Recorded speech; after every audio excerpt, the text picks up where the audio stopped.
Halo semuanya, selamat datang di channel PKWN Triple Six bersama saya Denong. Kali ini kita dalam sesi Medeni. Nah, kali ini kita kedatangan narasumber yaitu Mas Wawan. Halo Mas Wawan, apa kabar? Ya, baik Mas Denong, sehat. Nah, alhamdulillah saya juga sehat, Mas Wawan sehat. Nah, kali ini kita akan menceritakan kisah horor lagi dari kisah pendakian gunungnya Mas Wawan ya. Iya. Di gunung apa Mas Wawan? Di Gunung Sumbing. Di Gunung Sumbing, teman-teman. Jadi sebelum itu, teman-teman, bagi yang ingin servis HP maupun jual beli HP minusan bisa banget ke Purinda Seluler. Linknya ada di bawah ya. Oke, kita langsung aja. Silakan Mas Wawan, bisa diceritakan seperti apa pengalamannya. Ya, salam lestari kepada semua seluruh pencinta alam dan pendaki ya. Di tahun 2001 Mas Denong itu kita tim tapak ya dari Losari, Cirebon. Kita ada pendakian 3 rute, 3 gunung, Sindoro, Sumbing, dan Merapi. Sesi pertama kita naik ke Sumbing nih, naik ke Sumbing. Kalau nggak salah tanggal 13 lah, 13 Agustus ya, karena target kita biar tanggal 17 bisa ke puncaknya Sumbing gitu kan. Karena gunung yang berikutnya itu per tanggal 18 sampai tanggal 25 lah, karena kita santai ya, nggak kejar target juga. Waktu itu kita pas lewat Garung, jalur Garung ya, saya juga di situ ada temen Mas Budi Gimbal. Terima kasih banyak buat Mas Budi Gimbal yang sudah support kami di situ, numpang tidur, numpang makan dari situ sampai 4 hari. Tim tapak juga 4 orang. Perjalanan ke Sumbing pas pendakian tuh siang, jam habis zuhur lah.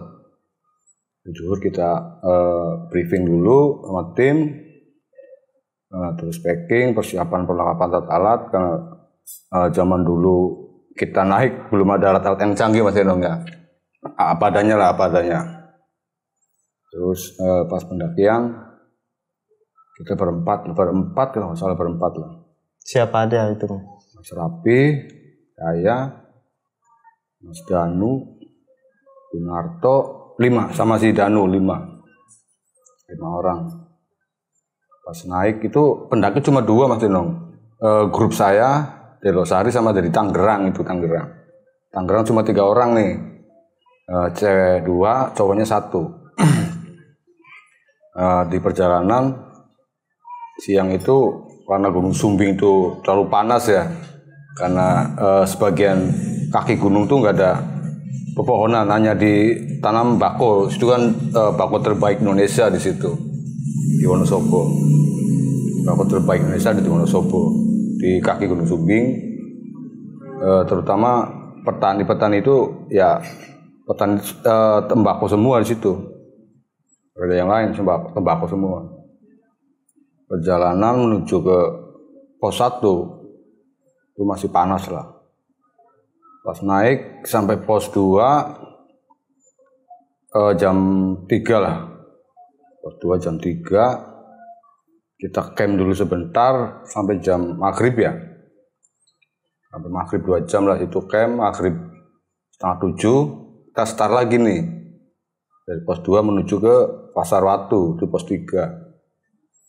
Nah, sudah mulai ke Pasar Watu itu udah pada lelah nih, anak Mas Denong, udah pada yang stres kan, dingin, yang dinginnya minta ampun di situ, dingin apalah. Terus Tapi semuanya yang ikut itu sudah berpengalaman naik gunung atau belum? Saya juga belum, baru pertama kali di Sumbing itu. Waktu perdana itu. Perdana iya, karena kita bawa pemula semua ya, kita juga pemula.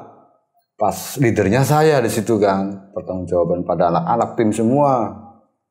Pas di Pasar Watu naik lah terus sampai jam 9 malam kita break, makan istirahat lah. On time nanti jam 10, setengah 11 kita naik lagi sampai ke Bukit Tengkorak, Batu Kotak itu, Batu Kotak. Pas jam 9, setengah 10 lah, anak bangunin semua. Situ ada tenda, itu pas ketemu tenda itu di Pasar Setan lah, pas mau ke Bukit Tengkorak itu ada tenda. Tenda 1. Saya samperin Tangerang situ. 2 orang lah, 3 cewek 2, cowoknya 1. Jadi kita duluan nih, nanti ketemu di puncak kata teman-teman saya tuh Rapis apa sama anak-anak Jakarta itu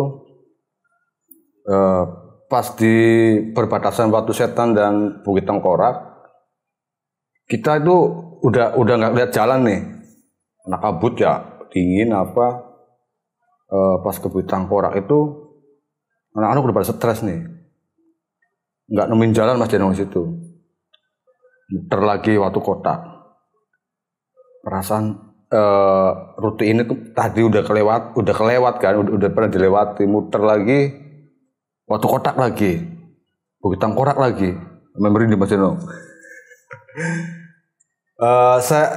Inisiatif saya udah berhenti dulu. Kalian udah capek, udah lelah, mungkin ini stres kan, karena cuaca, karena udah capek, jadi anak-anak saya suruh berhenti semua di situ. Udah kita bikin tenda lagi di sini. Udah anak udah capek nih, udah nggak bisa bikin tenda lah, udah capek. Akhirnya kita tidur gelar matras aja, matras di Watu Kotak di situ. Pas anak-anak pada tidur, cuma hanya 2 orang yang belum tidur nih, saya sama Mas Raffi yang belum tidur. Anak udah pada tidur. Kayak ada suara apa ya, semacam dalang gitu loh. Mau yang mainin wayangnya gitu, iya. Itu saya dengerin. Tapi Mas Rafi juga agak denger, agak enggak sih. Saya tanyain juga enggak denger. Kadang oh iya dengeran, kadang enggak gitu. Pas itu saya penasaran nih, penasarannya kok ada wayang, ada kayak ada pertunjukan wayang tuh, rame tuh kan. Pas saya turun, nah itu anak Jakarta lagi naik nih. Naik, terus saya tanyain kan, bang mau naik ke atas kah sekarang? Enggak lah, dingin, udah camp bareng aja sama kita kan, camp bareng lagi. Terus pas camp bareng juga masih kedengaran nih, cuma anak Jakarta nggak denger juga, itu hanya 2 orang yang denger. Sampaian dengan Mas Rapi. Iya. Dan itu sampai subuh lah, sampai mau hampir subuh, saya nggak tidur. Karena alat-alat di luar ya kita nggak bikin tenda, nah, anak-anak udah capek, jadi udahlah nggak bisa bikin tenda, yang penting tidur, pakai matras saja sementara di tebing Bukit Tengkorak itu di daerah Sumbing, di Gunung Sumbing. Kalau nggak salah pos ketiga lah, pos ketiga itu, pos 3 mau masuk ke Bukit Tengkorak situ. Ya agak serem juga sih di situ. Terus naik jam 5:30 kita baru naik pagi. Itu anak-anak nggak saya bangunin, maksudnya nggak saya beritahu kan kejadian semalam apa enggak. Prinsip saya kalau ada apa-apa cukup saya yang tahu kan. Udah saya beritahu ke briefing semua. Kalau ada apa-apa diam, jangan ceritakan ke temannya. Kan kalau ada yang takut ada apa nanti kan jadi menghambat juga di perjalanan kan. Mau pulang pasti kan itu. Jadi 5:30 kita kemas-kemas ke peralatan. Kita naik ke menuju Watu Kotak situ. Watu Kotak. Dari Watu Kotak ke puncak 1/2 jam lah. Akhirnya tadi jalan yang nggak ketemu akhirnya ketemu tuh. Pas pagi ketemu. Malah gampang atau gimana jalannya sebenarnya? Pas pagi ngeri Mas Denong, jurang semua itu. Oh yang tadi di. Iya, ini ke bukit nih. Iya. Ini jalan setapak sini muter.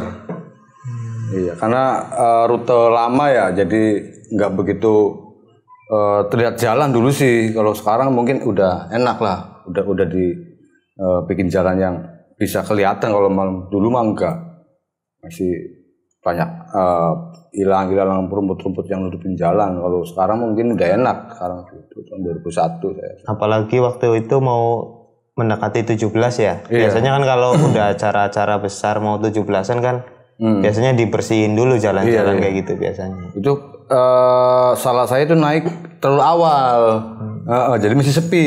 Dulu kan sepi nggak kayak sekarang gunung tuh ya. Sekarang cuma rame, dulu masih sepi lah, masih sepi. Pendaki-pendaki itu masih sepi. Peminatnya masih kurang. Sekarang udah banyak lah. Terus peralatan udah komplit, udah modern. Sekarang sih ada banyak pos-pos rangernya kan. Kalau dulu nggak ada, udah naik ya naik aja. Benar-benar pendaki aja udah. Iya, liar dulu sih. Iya. Kalau memang ada apa-apa ya ditanggung sama tim sendiri kayak gitu. Karena ya itu keterbatasan dulu ya kayak gitu ya. Sekarang mah udah enak lah. Pas udah naik tuh, pas puncak saya turun sampai puncak jam 9 lah. Jadi nggak sampai lihat sunset ya, nggak sampai lihat matahari terbit di situ karena kondisi anak udah lelah, udah stres di Bukit Tengkorak itu muter-muter nggak karuan lah. Hampir 2 jam aja dong lewat Bukit Tengkorak. Iya. Atau kenapa mungkin ya kita pemula dulu ya, pemula terus nggak tahu rute jalan, iya. Sekarang kan enak. Pas turun, kalau turun sih siang ya, kita nyampe camp itu jam 2:30 lah, nyampe pos 1 lagi, mampir di rumahnya Bang Budi Gimbal lagi, ngobrol-ngobrol. Nah terus ya pas saya ceritain kejadian semalam tuh ya emang sering di situ. Makanya kalau ngecamp jangan di Bukit Tengkorak di situ, jangan di dekat Batu Kotak. Itu anginnya kenceng banget juga di situ. Pokoknya Sumbing, ngeri lah, ngeri. Gunung paling unik itu di Sumbing. Ya sejarah di situ memang di Batu Kotak tuh tempat pertapaan dalang gitu. Oh makanya sampean waktu itu dengar suara ada kayak wayang mau perang gitu tuh, ada pertunjukan wayang. Itu secara detailnya yang sampean dengar kayak gimana itu waktu itu? Apa aja yang sampean inget dan sampean masih membekas kayak gimana?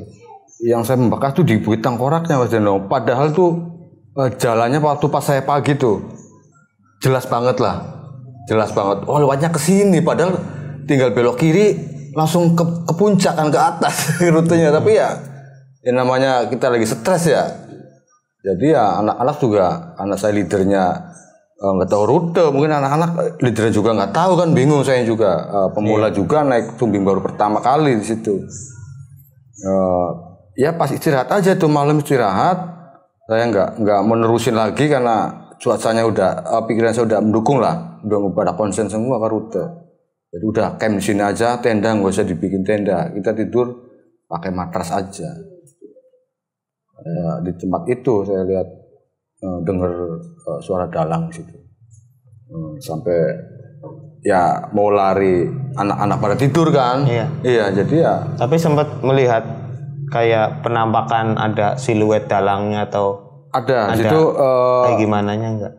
Kayak ada orang betapa, emang ada orang betapa di situ. Posisinya iya, ada yang bertapa. Ada. Pas saya turun emang ada orang betapa di situ. Ada orang semedi. Ada orang semedi 1. Ya mungkin apa ya? Ritual mungkin ya, ritual tersebut. Jadi ya kita yang nggak tahu apa-apa dikasih tahu kan, mungkin jangan sampai ke situ, jangan sampai dekat ke situ, ada orang lagi semedi kan, mungkin gitu aja dong. Kalau saya nggak tahu mungkin ya bikin tenda di Batu Kotak itu kan, enak sih. Lebar batunya. Oh memang batunya kotak. Iya gitu. kotak. Ya bisa lah buat 5 tenda sih. Terus di bawahnya kan jurang di situ, Batu Kotak, tebing, jangan jurang bawahnya. Emang ada orang betapa. Pas saya turun tuh emang ada orang betapa di situ. Ada orang satu orang semedi. Ya konon kabarnya ya kalau mau jadi dalang ya harus betapa di Batu Kotak di situ. Makanya sekarang kan sudah pada ngerti, tahu bahwa Batu Kotak terlalu mistik ya situ. Jadi anak-anak jarang ngecamp di situ. Paling di Pasar Watu, di bawahnya di situ. Pasar Watu lah. Pasar Watu juga itu agak lumayan juga. Pasar Setan juga di situ. Itu gimana itu? Sering banyak kayak apa ya? Sesaji di situ tuh. Oh banyak sesaji gitu. Pas sampean lewat di situ memang sudah banyak sesaji atau di perjalanan sering ada satu tumpeng gitu tuh. Di atas di perjalanan di Pasar Watu menuju Pasar Setan di situ, area Pasar Watu Pasar Setan. Kalau orang sana Pasar Gubra. Jadi pasar yang kadang buka kadang enggak di situ. Makanya disebut Pasar Setan. Iya, Pasar Gubra. Gitu. Ya menurut orang situ ya sering ada pasar di situ. Tapi pasarnya pasar beneran? Iya, goib lah. Itu pasar goib ya di situ. Makanya disebut Pasar Gubra. Hati-hati di Pasar Gubra, itu pasar setan. kalau ngecamp jangan terlalu lama di situ. Takutnya nanti ke bawah, hilang kita kan. Banyak kan. Bukannya enak jadi banyak beli persediaan makanan di situ, Mas. Ya kalau pagi jadi makanan sih nggak apa-apa, kan nanti pagi pangan jadi batu kan nggak tahu. Ya kuat dong, berarti gigi kita. Iya. Melatih gigi kan. Jadi kan saya udah diberitahu ada pasar Gubra itu pasar setan di situ. Pos 3. Tapi pas lewat pasar setan itu ada kejadian enggak. Saya enggak ngecamp di situ. Oh, memang menghindari iya, dari menghindar. awal. Ya, ada sesaji juga sih situ. Udah kelihatan di sini, jangan di sini gitu. Sesaji juga di situ. Soalnya lebih baik naik ke atas. Karena pasar setan itu area debunya banyak, batu sekerikil ya. Kan daerah Sumbing kan gunungnya enggak terlalu lebat kayak di gunung yang lain. Enggak ada pohon besar di situ Mas Eno. Panas lah. Jadi badai terlalu besar di situ. Kalau kita camp di situ ya mungkin agak repot juga situasi lokasinya. Iya. Enak sih, lapang gitu. Itu kan debu. Iya, isinya debu ya. Debu semua ya. Iya, saya ajak anak-anak tim semua ya naik ke atas aja. Kita cari tebing batu yang gede yang bisa buat melindung lah kalau malam di situ. Jangan sampai tempat terbuka lah. Kalau kita bikin camp jangan ke tempat yang terbuka, pas terbuka lah. Iya. Ya sering badai turun pagi sore. Bahaya justru. Iya itu bahaya. Masih mending ke tempat-tempat yang agak tebing apa-apalah, agak kalau ada gua ya masuk ke gua lah. Iya, biar ada perlindungan. Iya, biar kita nyaman. Iya. Ya unik juga sih Sumbing, gunung yang terunik ya Jawa Sumbing lah. Iya Sumbing unik. Nah. Itu yang dialami sampean waktu di Sumbing. Nah, sampean juga katanya ada pengalaman lagi pas di Gunung Slamet ya, Mas Awan? Iya. Itu bisa diceritakan tuh gimana pengalaman horor pas di Gunung Slamet? Slamet sama juga sama tim 5 orang lagi lah nggak salah itu. Saya itu di Gunung Slamet tuh cari rute yang dekat dulu karena kita dulu lihat budget ya. Kalau kita lihat Belambangan, mungkin anggarannya terlalu membengkak nih. Ya terlalu banyak ya Bang? Iya. Gimana kalau lewat Bumi Jawa? Emang Bumi Jawa nggak ada rute di situ. Pas kita punya temannya Mas Karol juga sih. Ini Mas Karol terus Mas Yoga waktu itu. Di Dukuliwung, desa Dukuliwung, Bumi Jawa. Emang rute itu tidak untuk pendakian. Iya. Untuk para petani penebang liar di situ. Jadi karena kita punya ranger di situ, anak situnya kan temen juga, udah naik ke Dukuliwung aja. Nanti turunnya kita ke Guji kan, bisa muter ke Guji. Itu berapa? 2002 habis ke Sisum itu, project Sisum, Sindoro Sumbi Merapi. Terus 17-an tahun depannya kita ke Slamet 5 orang. Lewat Dukuliwung ya, wah paling seru juga di situ. Saya nggak tahu rute, saya juga ngikut ranger orang anak situ temen ya. Oh itu juga perdana lagi juga? Iya perdana lagi, iya. Saya pengennya ke Belambangan, cuma anak-anak budgetnya nggak cukup nih kalau ke Belambangan gitu. Yeah. Jadi kita ya udah yang dekat aja lewat Bumi Jawa. Lu punya temen nggak? Ada temen di sana. Sering naik gunung nggak? Rangernya di situ. Ya udah. Kita lobby, telepon-teleponnya udah siap, nanti antar sampai puncak. Saya juga nggak tahu nih nggak ada pos, nggak ada apalah, hutan semua hutan. Jalan juga jalan petani penebang hutan di situ. Nggak ada rute di situ. Pokoknya benar-benar kita cuma tujuannya biar nyampe puncak aja gitu. Karena dia ada ranger nih yang udah apal jalan situ, dia biasa nebangin pohon di situ, cari kayu di situ. Di situ seru lagi nih Mas Jono, pasti kalau kita nggak tahu pos ya hutan lah. Di hutan Pakis kita ngecamp jam 4 sore lah, karena gerimis waktunya, gerimis gede lah, hujan. Udah tercamp di hutan Pakis, ketinggian di atas 2000 lah. Hutan Pakis kita bikin tenda juga tenda pramuka, tenda segitiga. Karena kita belum punya peralatan yang canggih sekarang, bikin tenda pramuka di situ. Ya binatang sih di situ Mas Eno, ya banyak lah. Punten kayak babi apalah, anjing liar apa udah masih liar lah karena jalan terjamah sama pendaki di situ. Ya memang buat penebang pohon. Iya, gitu. khusus area orang kampung situ aja yang punya rute kan gitu. Dan yang tahu jalannya. Yang tahu jalannya iya. Pas kita ngecamp di situ udah Mas Yoga kita camp di sini aja. Karena hujan jadi ngecamp di situ. Ya nggak ada orang pendaki, cuma satu tenda aja saya sama tim tapak dulu 2002 itu. Gunung Slamet tuh pas di Tukuliwung di pos itu nggak ada pos ya, hutan pakis lah, pakis. Kita camp orang 4. Pas tidur nih Mas Yoga sama saya yang dengar ada suara baris berbaris tentara di situ. Karena dulu matras nggak ada matras sih dulu ya, pakai apa ya? Tiker. pakai perpal lah. Perpal. Perpal. Jadi tidur telinga nempel ke tanah kan jelas itu. Dek. Jam 1:30 lah malam itu. Pas anak pada tidur, dengaran nih, krek, kayak tentara latihan baris kan di situ. Suaranya memang banyak orang gitu. Banyak tentara. Pokoknya percis tentara baris berbaris itu. Semuanya dengar tuh Mas? Enggak, yang dengar saya sama Mas Yoga. Mas Yoga anak sini. Teman kita juga, teman pendaki dulu dia juga pendaki. Pas ranger itu paginya ini emang dia denger, cuma saya nggak cerita sama anak-anak tuh nggak cerita. Lu tahu nggak malam? Enggak. Ada apa bro? Ini. Lu dengar orang baris nggak malam? Tentara latihan baris. Enggak sih, kata saya. Saya ngajak enggak kan gitu. Tadi takut anak-anak minta turun Mas Eno. Saya kalau di gunung kalau lihat apa-apa diem. Lihat binatang apa diem. Takut anak-anak nanti minta turun. Saya awas ada macan. Iya. Nanti ada yang takut gimana nanti udah tengah perjalanan bisa turun kan. Yang penting kita siaga saja. Jangan jauh-jauh, istirahatnya sini ngumpul paling gitu. Iya.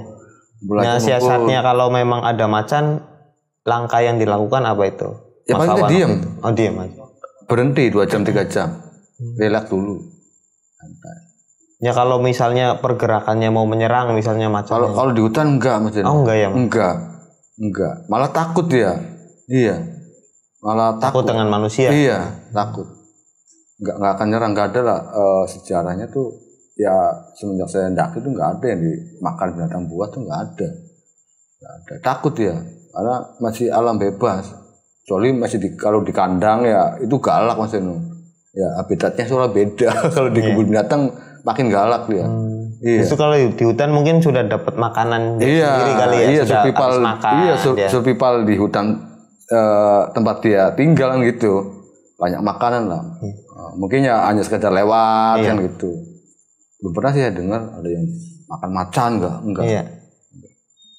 Yang penting kita enggak ganggu gitu. Ya itulah di Gunung Slamet terus Tukuliwung tuh pos Tukuliwung. Pas teman gue cerita itu anak sana rangernya ya cerita dulu ada satu kompi Kopassus hilang di sini katanya. Pengambilan baret. Tapi saya enggak cerita sih ke anak-anak kan. Jam 3:30 kita briefing naik lagi beres-beres. Kita maksudnya pencar dibagi 2 tim karena rute Tukuliwung Puncak Slamet agak suram. Kalau kita nggak estafet ya mungkin bisa ada yang kejatuhan batu apa kan, jadi dipencar 2 jalur. Di pendakian kan ada rute yang harus dibagi 2 jalur kalau di puncak, takut ada batu yang ke bawah kan ya jatuh. Sering kejadian kayak gitu karena kita nggak menguasai medan, juga tidak paham dengan trik naik ke gunung kan gitu kan. Kadang kayak gitu Mas Eno, naik gunung tuh nggak usah harus sejajar nih, kita tim nih 5 orang terus naik, kita pencar aja bagi 2, yang penting jarak kelihatan ya. Nanti kita pakai kode. Biasanya kita kalau naik gunung pakai fluid, ya kan? 1 anak 1 fluid nih. Nanti kasih kode fluid 1 istirahat, peluit 2, makan, 3, tidur kan gitu kan. Peluit panjang, darurat lah, ada apa ini kan gitu. Ya kita peluit, tadi kan nggak usah kita teriak-teriak, nggak usah capek kan gitu. Ya pas puncak itu bagi 2. Nah itu di Selametnya zamannya sampean naik itu ada talinya nggak itu? Katanya kan di Selamet ada tali buat bagian yang ke puncak itu. Nggak ada. Oh malah belum ada ya? Belum ada, di Dukuhliwung masih liar Mas Eno. Itu bukan rute nasional sih ya. Kalau di Guci, di Bang-Bangan itu ya rute nasional. Iya. Udah enak lah, udah ada pos, udah ada ranger di situ yang jaga pos-pos itu kan. Berarti tingkat berbahayanya justru lebih berbahaya. Iya, karena kita dulu ya minim lah ya, minim anggaran. Jadi yang penting kita naik gunungnya ke puncak, selamat kan.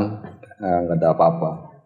Ya, makanya kalau naik gunung saya tuh reviewnya 4 bulan, tanya-tanya dulu rutenya gimana, karena minim apa ya, pengetahuan juga dulu ya, nggak ada HP. Sekarang kan enak, Google Map apa kan enak kan, rute bisa browsing rutenya gimana kan. Dulu kan nggak ada, zaman saya nggak ada. Ya harus cari info dari orang yang infonya pernah. 4 bulan. Misal Agustus nih, kita April udah mulai cari info. Yang udah naik ke sana siapa aja nih? Orang mana, teman siapa? Oh, dia udah pernah naik. Ya di itu. Diwawancarai. Iya. Tukar pendapat. Gimana rutenya gimana? Terus bahaya apa enggak lewat situ kan? Terus juga akomodasi transportasinya gimana kan gitu. Cuma gitu sih, karena mah enak ya naik gunung. Selamat ya itu di Dukuhliwung. Nah pada saat naik ke puncaknya itu dilanjut kayak gimana itu perjalanannya?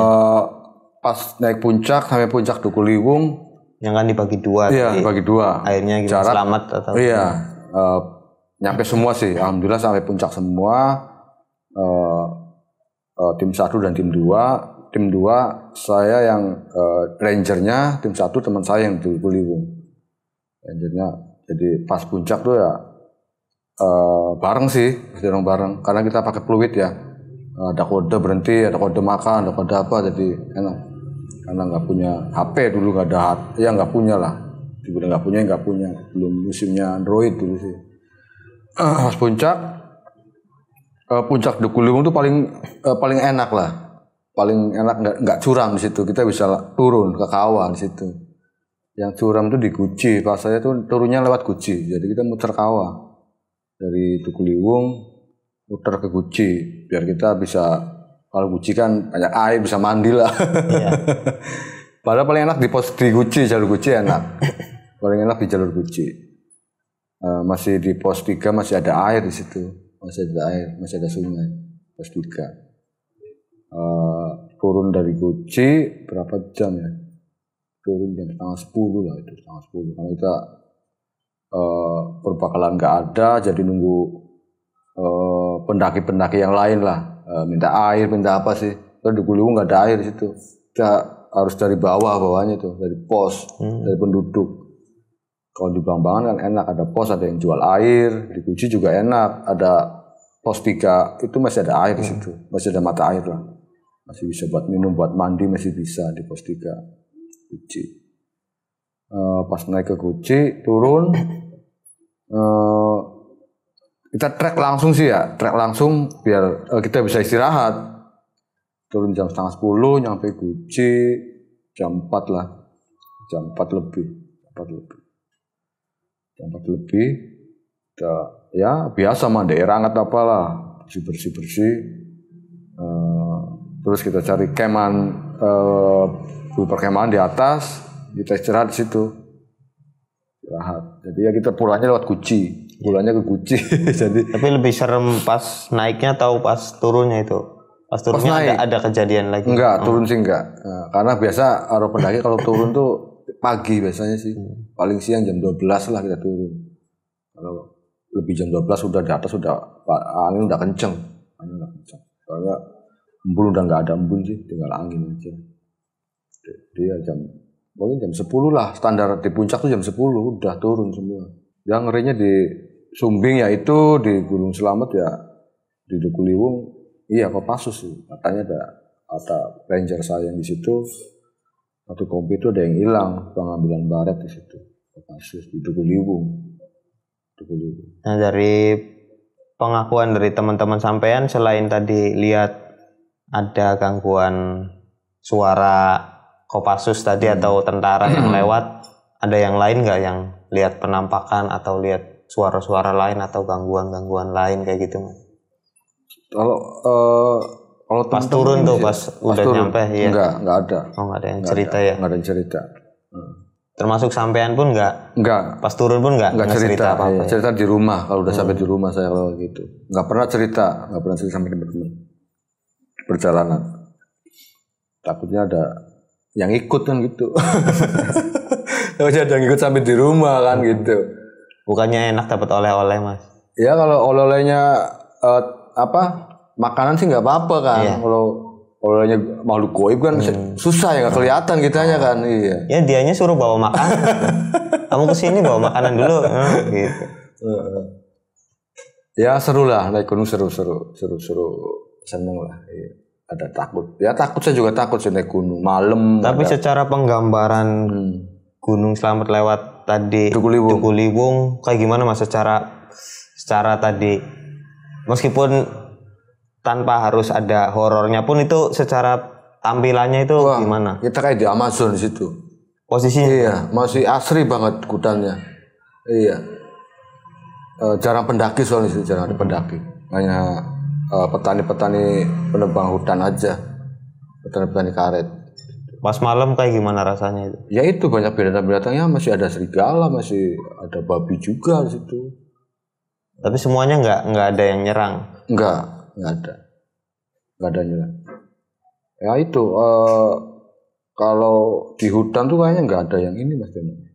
Tahu saya, karena di situ udah ada kontribusi makanan buat mereka juga sih, habitatnya kan gitu. Nah, dia tuh malah takut biasanya kalau ketemu kita. Kita juga takut, dia juga kaget kan gitu. Itu kalau yang binatang beneran. Nggak tahu kalau binatang jadi-jadian, nggak tahu. Yang binatang jadi-jadian pernah lihat nggak? Belum pernah. Alhamdulillah belum pernah. Ya kalau binatang sih kalau di gunung sering lihat binatang-binatang yang habitat di situ, monyet kayak apa sering lihat.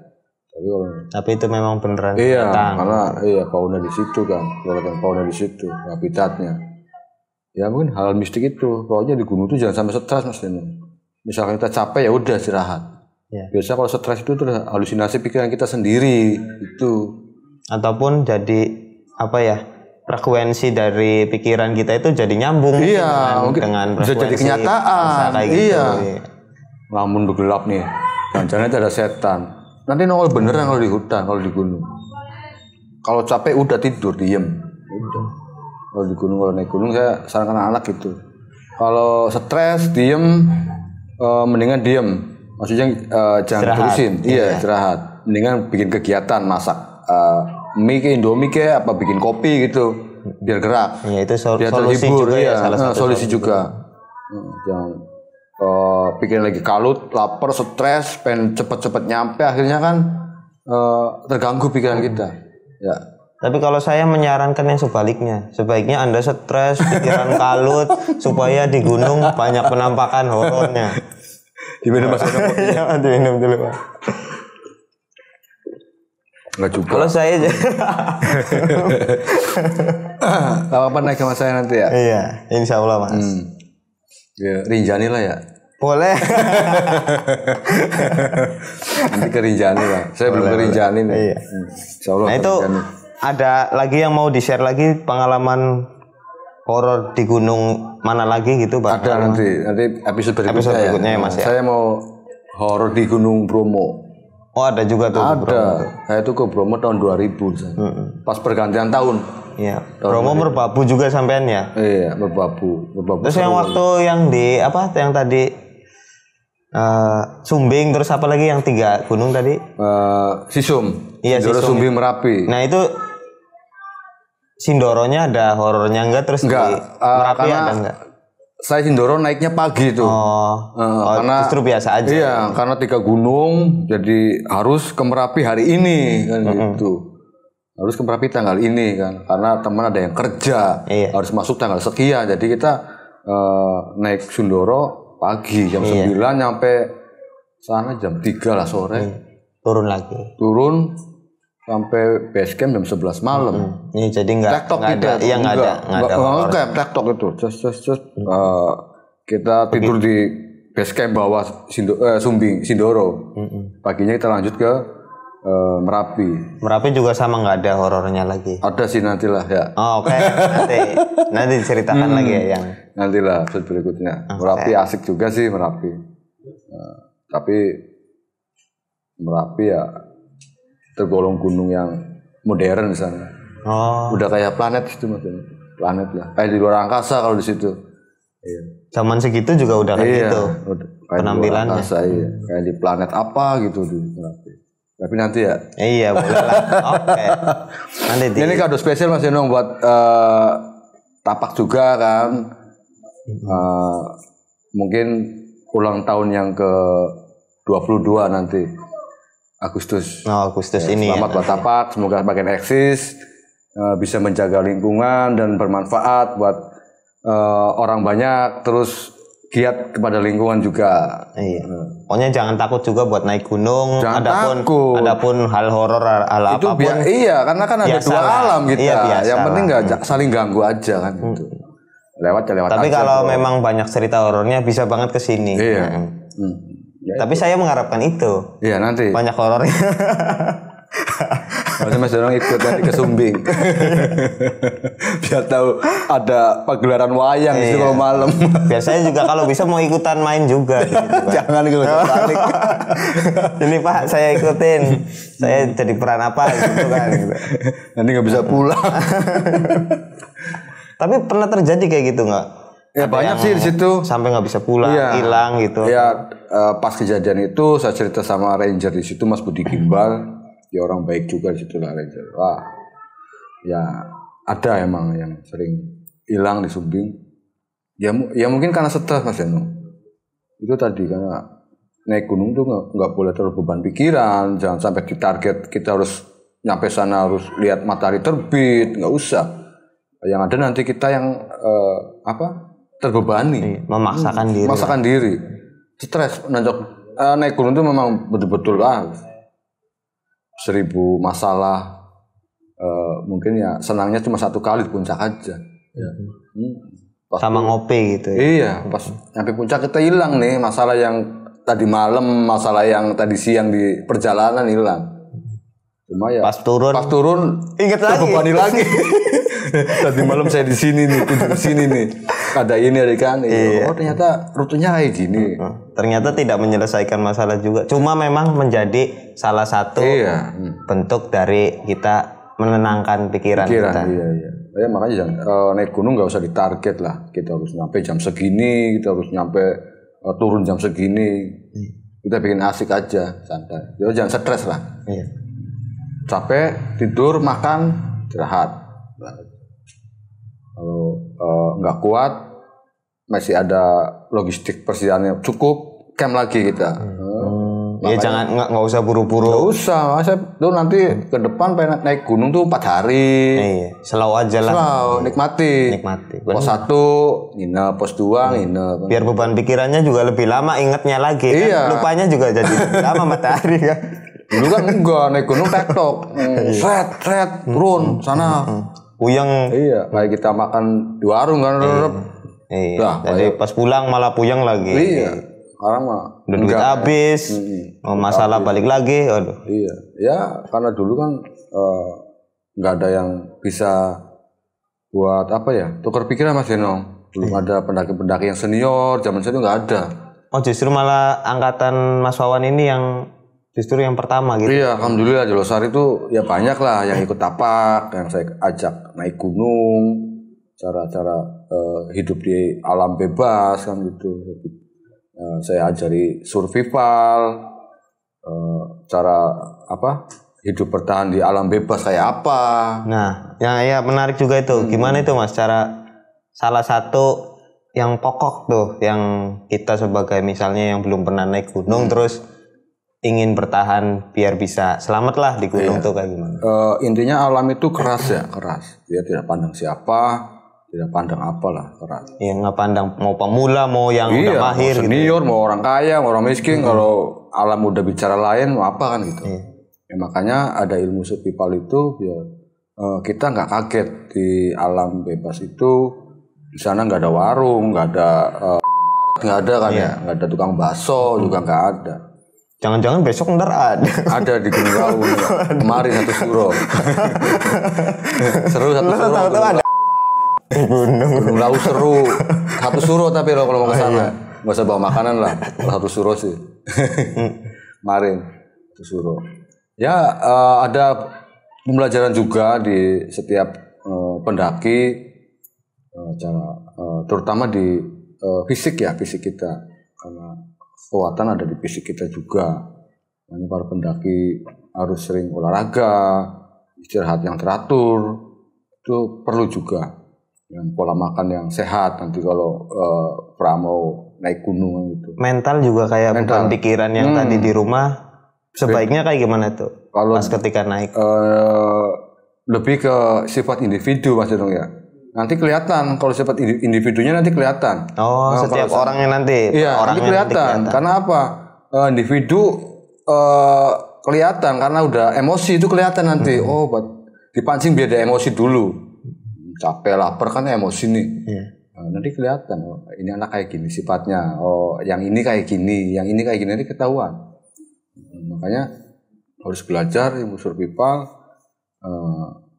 Di alam itu kayak apa kan gitu. Ya anak-anak tapak alhamdulillah setiap itu ada pembelajaran survival, bertahan hidup di alam, bagaimana kita cara mencari makanan di hutan, dengan cara apa kan gitu. Terus apa yang harus bisa dimakan, nanti ada pembelajarannya kan gitu. Cara menjebak binatang buas. Ya kalau darurat pengen butuh makanan. Pasti di sana ilmu darurat dipakai. Darurat pasti dipakai kalau di gunung. Kalau di alam pasti dipakai. Karena nggak ada WC umum ya. Kan ada ilmunya itu. Iya, harus gimana kan gitu.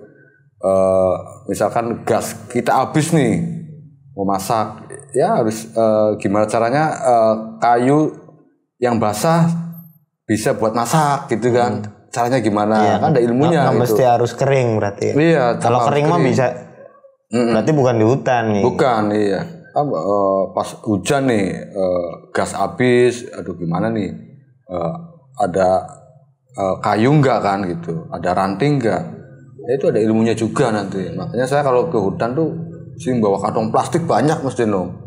Iya, beli kantong plastik tuh banyak.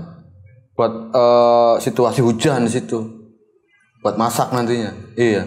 Pakai plastik apa aja saya bawa. Iya. Buat pengganti gas kalau habis, parafin habis kan gitu, plastik. Yang dibakar plastik. Iya, plastik. Kalau nggak plastik itu abu gosok paling saya sering bawa. Terus sama kail pancing. Terus sering saya bawa. Kail pancing buat apa itu? Ya kalau kita makan daging kan enak. Ya kalau survival kan ada kadal, ada apa kan bisa dipancing pakai bekas Indomie. Set kena mancing, bisa dimasak. Mancingnya nggak mesti mancing ikan. Nggak usah, kesana nggak ada laut. adanya hutan. Ya anak-anak sering tak ajar di survival. Iya. Kalau naik gunung bawa kail, bawa jarum, bawa benang kan gitu kan. Amin pernah makan kadal berarti? Ya kalau lagi pelantikan sering.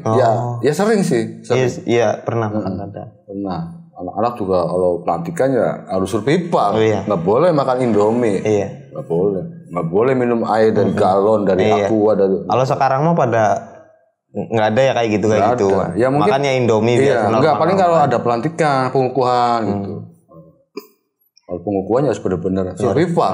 Harus benar-benar nyobain benar-benar hewan yang ada di hutan coba dimakan. Iya, nanti kan ada kriterianya nih hewan yang bisa dimakan apa aja kan gitu.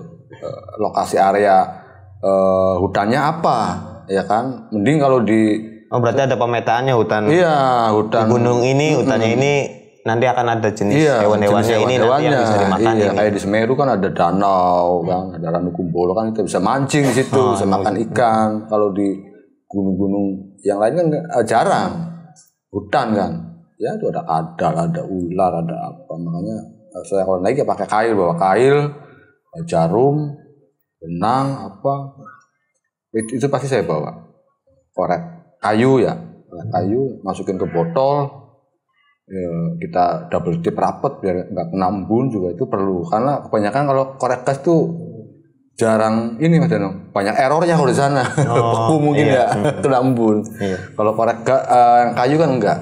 Berarti kita tutup rapat. Itu pasti saya bawa korek itu. Walaupun udah modern udah pakai gas pasti saya bawa. Karena sering lupa kan habis rokok tinggal. Aduh, koreknya di bawah kan gitu. Iya. Nah, dulu sih kalau sekarang mah korek sini dong. Nggak bisa. Nggak mungkin lu turun sono ambil ojol. Ya itu pentingnya hidup di alam bebas itu ada ilmunya juga, harus sering baca buku juga kan, harus sharing sama senior juga, ada ilmu panjat tebing juga, turun tebing itu harus dikuasai juga di alam gitu. Misalkan ada temen yang jatuh dari tebing, gimana cara nulunginnya kan? Iya. Langkah-langkah apa dulu nih yang harus kita tempuh? Ya jangan sampai ya udahlah biarinlah kita nggak bisa apa-apa. Iya, gitu. Ya di Tapak juga gitu. Berdoa aja. Ya. Ada pendidikan semacam semi TNI lah di situ. Itu biasanya 1 minggu kalau pembekalan 1 minggu. Ya insya Allah bulan ini nanti ada angkatan baru lah, angkatan kelima berarti, angkatan kelima. Udah disiapin materinya, tinggal pemantapan saja nanti. Kita sekarang lebih ke materi Mas Deno. Naik gunung sih gampang ya. Iya. Biar pada cerdas. Iya. Nggak usah pinter, cerdas dulu aja. Iya. Kalau cerdas pasti pinter. Iya. Oke lah, mantap berarti. Mas Deno nanti season berikutnya wis. Saya punya banyak masih cerita sih. Iya. Oke, siap. Salam buat teman-teman pecinta pendaki gunung. Semoga tetap semangat, terus punya regenerasi, tetap menjaga lingkungan. Iya, mantap.